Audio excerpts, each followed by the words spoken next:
अभी आप सुन रहे हैं सहरसा से MS म्यूजिक की शानदार प्रस्तुति।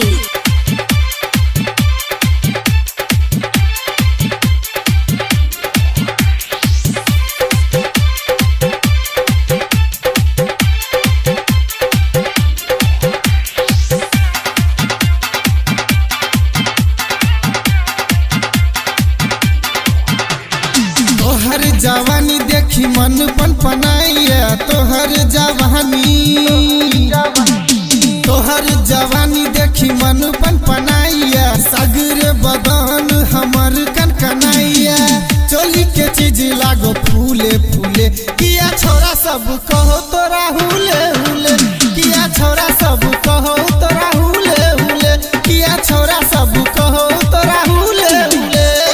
तोहर जवानी देखी मन पन पनाइया, सगर बदन हमर कनकनाइया, चोली के चीज लागो फूले फूले, किया छोरा सब कहो तोरा हुले हुले, किया छोरा सब कहो तोरा हुले हुले।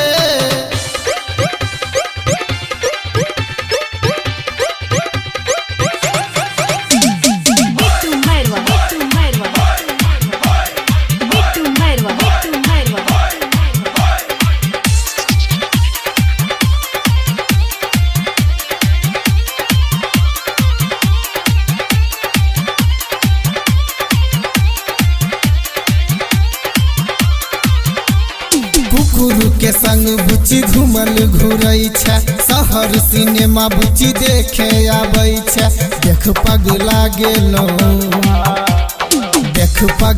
गेलो गे शहर के छौरा, लोले तो बुच्ची कियो सट के अंगोरा, होठवा के रस लागो घुले घुले, किया छोरा सब कहो तोरा हुले हुले, किया छोरा सब कहो तोरा हुले हुले, किया छोरा सब कहो तोरा हुले हुले, किया छोरा सब कहो तोरा हुले हुले।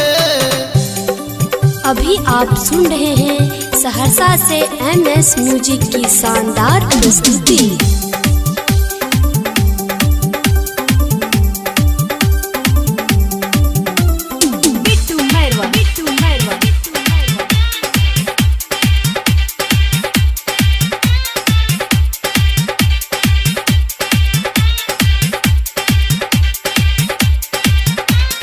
पच पच करे छो बेलोरो के सीट, गजब जवानी कमर भेलो बेल्ट पीट, छूटे लागल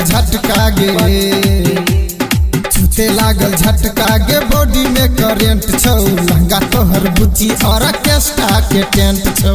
राज किशोर किशन भोले भोले, किया छोरा सब कहो तोरा हुले हुले, किया छोरा सब कहो तोरा हुले हुले, किया छोरा सब कहो तोरा हुले हुले। तोहर जवानी देखी मन पन पनाइया, सगर बदन हमर कनकनाइया, चोली के चीज लागो फूले फूले, किया छोरा सब